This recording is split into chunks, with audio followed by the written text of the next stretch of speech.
Part 2, signal bifurcation, signal amplification, and signal integration.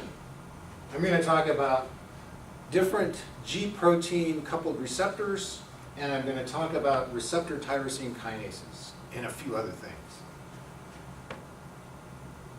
The trimeric G protein cycle has been discussed in signaling 1.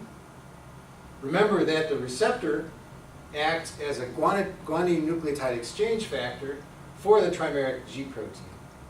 And the target protein acts as a GTPase activating protein, or GAP, to terminate the signal. Let's consider one particular GAP, target protein, adenyl cyclase. This is a target for the G protein called G alpha S. The alpha S means it's a stimulatory subunit. It stimulates adenyl cyclase, G alpha S. Okay. Adenyl cyclase makes cyclic AMP. Cyclic AMP is a small molecule made from ATP. It's got the phosphate linked to 2 hydroxyls. That's why it's called cyclic AMP. Its concentration rapidly rises and falls, and it's responsible for signal amplification because you get a rapid rise in this concentration and it activates a kinase called protein kinase A for cyclic A. So you get a rapid rise in signaling from cyclic AMP. So it's made from ATP. Adenyl cyclase is a membrane protein that takes ATP, hydrolyzes 2 phosphates, and joins the phosphate to 2 hydroxyls. And then to turn the signal off, cyclic AMP phosphodiesterase cleaves this bond here. And interestingly, you should know that caffeine inhibits the breakdown of cyclic AMP. That's why caffeine is somewhat stimulatory. G alpha S, the alpha subunit of the G protein, stimulates adenyl cyclase when it's activated, when it's in its GTP-bound form. So for example, you can look at the concentration of cyclic AMP using a fluorescent binding protein. And in a nerve cell, this is a picture of a nerve cell, you can use this kind of rainbow-colored scale to view the amounts of cyclic AMP. So when they're low, it's blue, and when the concentrations of cyclic AMP are high, it becomes yellow and then red. So this cell you can stimulate with serotonin, which activates a G protein coupled receptor that activates G alpha S. Cyclic AMP levels rapidly rise after stimulation, and the cell responds. So how does that all work? This is all happening in your brain, in your cells, all the time. So remember that the receptor at rest is not bound to the G protein. The G protein is bound to GDP. The signal molecule binds to the serpentine receptor. That causes the binding of this alpha, beta, gamma, which then causes exchange. The receptor acts as an exchange protein, or GEF. GTP is bound then. That causes dissociation, and these 2 guys are now active. Alpha and beta gamma acts as kind of one subunit, go off to do different things. This is signal bifurcation. So the different functions of the different proteins are alpha, beta, gamma dissociates into alpha, and if it's G sub S, GS stimulates adenyl cyclase. There's also a beta gamma that goes ahead and activates a potassium channel to open. So this is an intracellular activated potassium channel. And the signal for opening this potassium channel is beta gamma. So signal bifurcation.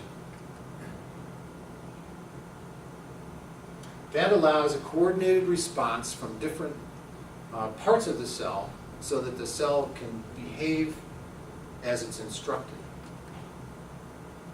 So, back to G-alpha S. G-alpha S causes adenyl cyclase to make cyclic AMP. Cyclic AMP then activates this guy called protein kinase A. A for cyclic A. AA. Protein kinase A is inhibited in its resting state. It has 2 regulatory subunits and 2 catalytic subunits bound in this tetrameric complex. When cyclic AMP comes around, it takes 4 of them, binds to 2 sites each on the regulatory subunits, and then that releases the 2 active catalytic subunits. These are like busy worker bees. So this guy is free to promiscuously and wantonly phosphorylate proteins until the cyclic AMP levels are removed by the phosphodiesterase. So you can write that like this: regulatory R2, catalytic C2, plus 4 cyclic A's gives you this complex, and then the 2C is the active subunits. Let's consider an example of the flight or fight response. Let's say that you're on a beach. Okay, the flight or fight response is really evolved, for running from tigers or lions or something. But you're on a beach. Say it's on Santa Monica, California. Say it's on the Jersey Shore. Okay, there's a lot of people around, a lot of scenery, a lot of kids digging holes, making sandcastles and stuff. So you see a bit of scenery. You're like humming along, seeing a bit of scenery, and you're just dumbfounded, totally fixed on this scenery, right? You're walking along, all of a sudden, you step into a hole. You didn't see this kid building this huge sandcastle over here, digging this big hole, so you step, and in that moment you step, your heart goes, oh, like this, because there's no sand there, right? And so you have a flight or fight response. If you've ever done that, if you've missed a step going downstairs or something like that, it's kind of like that. A rapid response where you're active. You can feel your nerves ready to, do battle or run away or whatever. That's the flight or fight response. So one of the things that happens is that glucose is mobilized by this response, by the liver, to be secreted into the bloodstream, so you have a lot of energy to run from the tiger or whatever. So how is glucose mobilized? Glucose is broken down from glycogen in the liver, and you need enzymes called glycogen phosphorylase to release glucose from glycogen. So let's trace the signaling pathway to look at signal amplification. You have your central nervous system telling you that, uh-oh, you stepped in a hole or your sand isn't there. And that causes an electrical signal to go down to your adrenal medulla gland, which is somewhere in your gut. And that stimulates the release of epinephrine, or also called adrenaline, okay? Adrenaline. So epinephrine, or adrenaline, it's the same molecule, binds to our old friend G sub S coupled receptor. That has the alpha subunit which stimulates adenyl cyclase.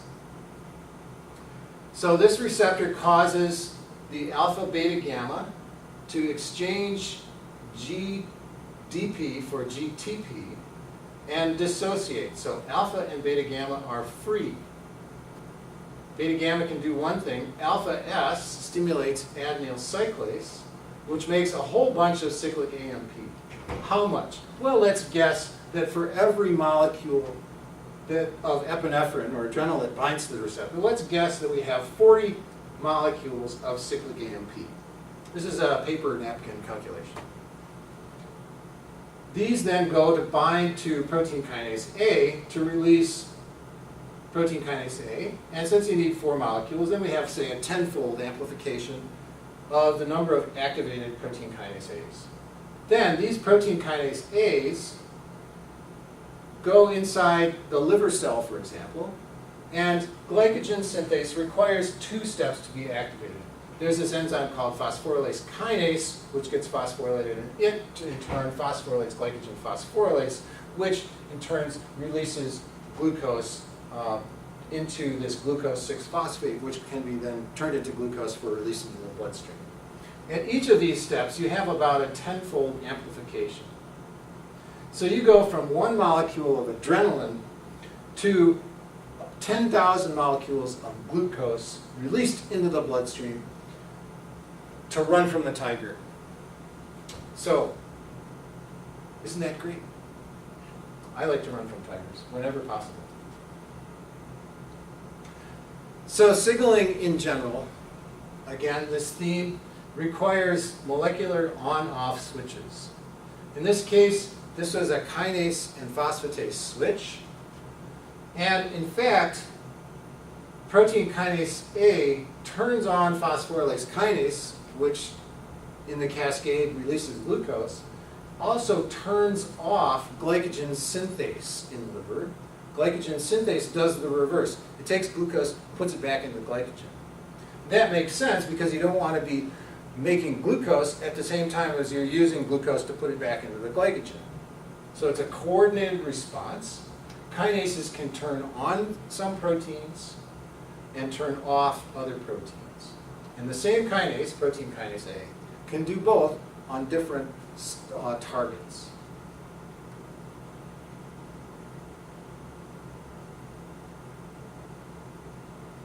This all happens very fast and is rapidly reversed. So just like you step in the hole, you realize you're not running from a tiger. You can recover and go on, and go swimming, whatever. Protein kinase A does other things. Remember I said it does a lot of things? It phosphorylates transcription factors. Here's one called CREB.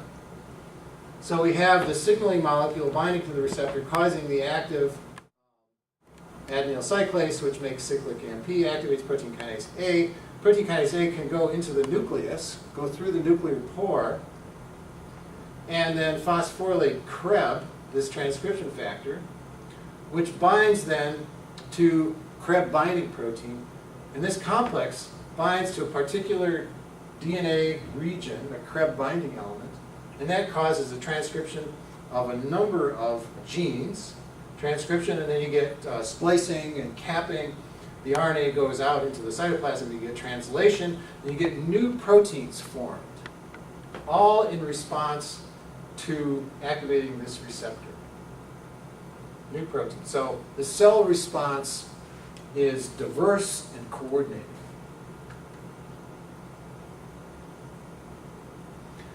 And in fact, other proteins also activate CREB. For example, MAP kinase activates CREB. So MAP kinase is activated by receptor tyrosine kinases, which I'll talk about a little bit later. This is an example of signal integration. You get twice the response, or even more than twice the response, when you have two different receptors influencing the same target molecule. So signal integration. In this case, CREB is an integrator molecule. So you get more or a different response when multiple receptors are activated. So G protein coupled receptors, there's two more that I'd like to tell you about. Two more G proteins. One of them is called G alpha I, stands for inhibitory. G alpha S is stimulatory, I is inhibitory. It does the opposite of S. That's easy to understand. Instead of activating adenyl cyclase, it inhibits adenyl cyclase. Okay? So when it's around and activated, you get less cyclic AMP, less protein kinase A, and so on. So G sub I is easy to understand. Works in the same way through the same cycle. So G sub I works the same way as G sub S, except it inhibits adenyl cyclase. G sub I is often coupled to the beta gamma that opens potassium channels. And when you think about that, cyclic AMP is kind of excitatory. If you open a potassium channel, that's kind of inhibitory. So G sub I, which inhibits cyclic AMP, is inhibitory. Makes sense to couple these two together. Okay. G sub I is easy. Same G cycle, opposite response of G sub S. GQ, a little different, okay? It works in the same way in its response to the receptor. The G protein cycle is the same, okay? But the response is completely different. GQ, G alpha Q, activated by GTP, activates this enzyme that sits in the membrane. This enzyme, phospholipase C beta, actually hydrolyzes a lipid, phosphatidylinositol 4,5-bisphosphate, PIP45P2 for short. Phosphatidylinositol 4,5-bisphosphate is hydrolyzed to two molecules, diacylglycerol, just the little fatty acid tails linked to glycerol, and inositol 1,4,5-triphosphate, or IP3. This is another example of signal bifurcation. Both of these molecules do different things. Diacylglycerol activates protein kinase C together with calcium. IP3 diffuses in the cytoplasm over to the endoplasmic reticulum, which has calcium inside. Calcium is pumped into the lumen, or inside, of the endoplasmic reticulum. IP3 binds to what's called the IP3 receptor, causes the release of calcium. Calcium flows down its concentration gradient into the cytoplasm. Calcium now acts kind of like cyclic AMP as a second messenger. Calcium is a second messenger. One of the things it does is it binds to protein kinase C. Cells take great pains to keep calcium low in the cytoplasm.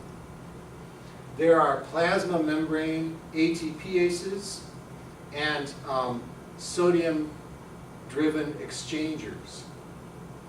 So the plasma membrane ATPase shown here is kind of like the sodium-potassium ATPase. Actually, it's a related gene, except it pumps calcium out using ATP. Pumps it across the plasma membrane, pumps it into the ER as well.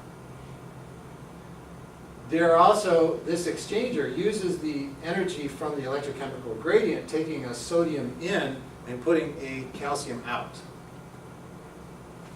So the calcium ATPase pumps calcium into the lumen of the endoplasmic reticulum and also into mitochondria. There are also calcium-binding molecules to keep the free calcium concentration low in the cytoplasm. So calcium is used as an intracellular second messenger, and it's used for muscle contraction. It's used in secretion, in synaptic signaling, as I told you about, by voltage-gated calcium channels. It's used for secretion in neuroendocrine cells, and it's also used in glycogen breakdown in liver and muscle. So calcium can be released by extracellular voltage-gated channels or by this IP3-gated ER channel to cause the release of intracellular calcium from the ER lumen, from the inside of the ER, into the cytoplasm. That's activated by that GQ coupled receptor that I just told you about. You can measure calcium spikes in a number of cells. So here's a liver cell, and they've conducted, they've got electrodes on the inside and the outside, so you can measure just the calcium concentration. So this is a calcium electrode. And when you stimulate this cell with vasopressin, which activates GQ-coupled receptors, you can get spikes of calcium. They rapidly rise and rapidly fall. So this time scale is minutes here. If you put more ligand on, you get more spikes, faster spikes, and more faster spikes still. So calcium rapidly rises and then rapidly falls. It falls because calcium is pumped across the plasma membrane and into the back into the ER and mitochondria. In a big egg, like a xenopus egg, a frog egg, you can stimulate the cell with a sperm or something that looks like a sperm, and you can visualize calcium using these fluorescent dyes that bind to calcium. And we have this rainbow scale where more calcium is shown by green, then yellow, then red. You can see this wave of calcium spreading through the cell from this one point where the sperm contacted. So all this is happening very fast. Concentrations rapidly rise and fall. And why do we care? Well, calcium activates kinases. One of the kinases I mentioned before is protein kinase C. C for calcium, if you like. Protein kinase C is different than protein kinase A in that it has its regulatory subunit as part of the same polypeptide chain. It folds up on itself. And to release the active catalytic subunit, you have to release the regulatory subunit by binding both diacylglycerol and calcium.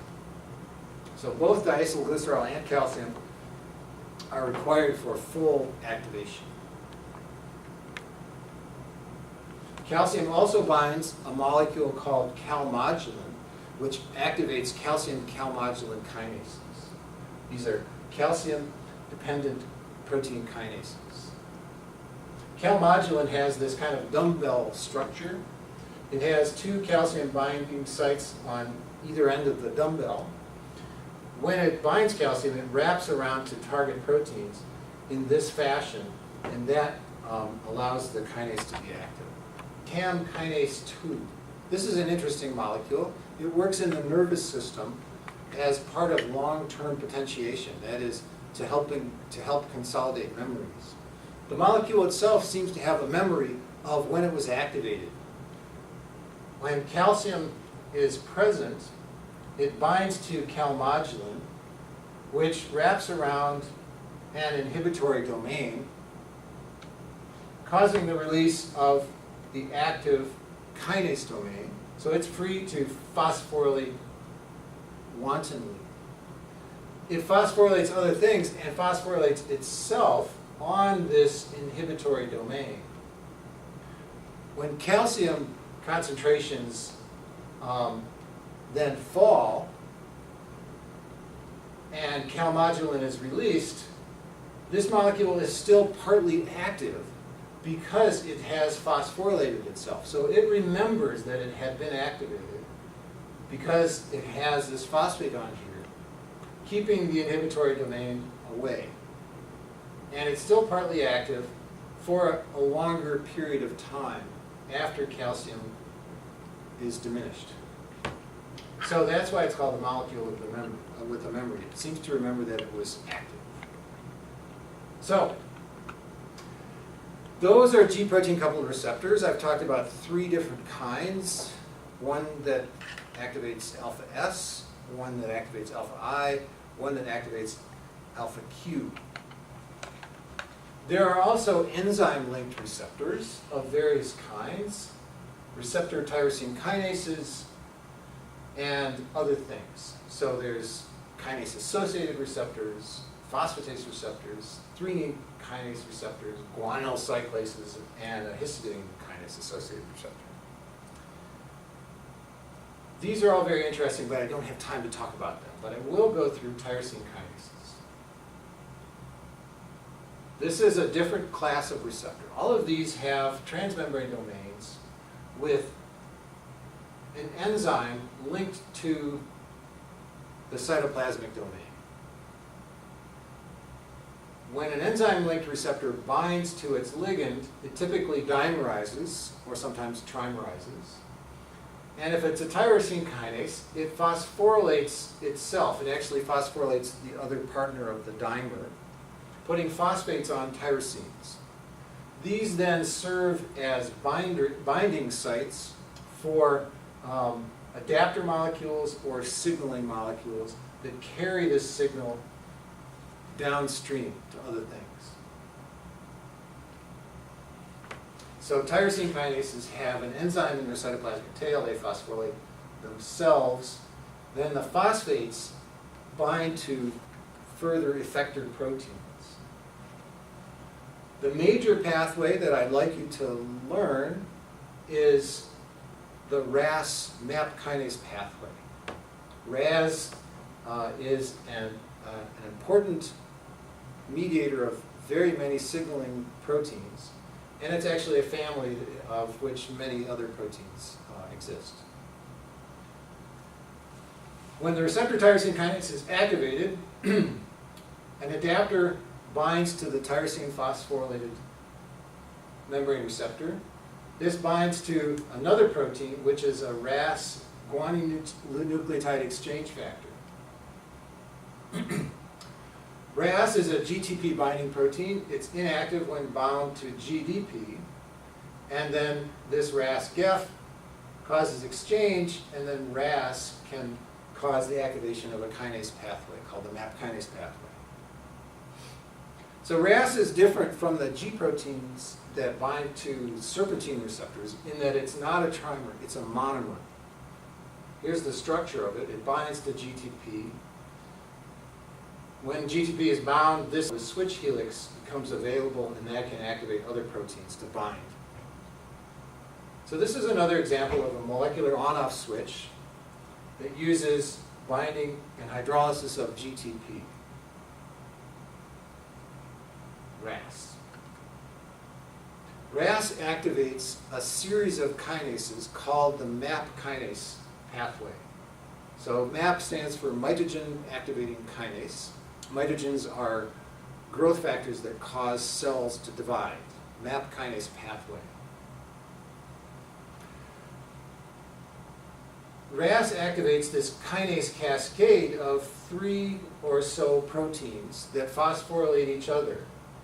So RAS activates the upstream MAP kinase, which activates the MAP kinase, activates the MAP kinase. These then go and phosphorylate a number of other proteins, just like protein kinase A, protein kinase C. They can be targeting transcription, translation, cytoskeletal elements, causing cells to divide, not to divide, to enter the cell cycle, and so on. This module of MAP kinase, or MAP kinase, MAP K cubed, if you will, MAP kinase, this module is repeated or duplicated many times in evolution. And so there's actually, in our cells, at least 5 such modules that use the same theme. So there's 12 MAP kinases, 7 MAP kinases, and 7 MAP kinases. These modules are kept straight by scaffolding proteins, so that one scaffold will bind all 3 enzymes to ensure that they don't go promiscuously phosphorylating all over the cell. Okay, go. So to re-emphasize the themes, signal integration is where different membrane receptors are activated to converge on either one protein. So for example, the protein kinase A pathway and the MAP kinase pathway can converge to phosphorylate one single protein, such as CREB, or you can get 2 different responses phosphorylating 2 different proteins, which then come together to make a new response. So that's signal integration. And in fact, if you guys study this diagram closely and understand it, you will be far along in your understanding of signaling. This shows all the different pathways I talked about. Adenyl cyclase, cyclic AMP, protein kinase A. Here's the GQ pathway, IP3 calcium, calmodulin, calm kinases. Also diacylglycerol with calcium, the protein kinase C. Receptor tyrosine kinases also activate a phospholipase, and they activate the RAS-MAP kinase pathway. And in addition, another pathway, protein kinase B, which I don't have time to talk about in detail.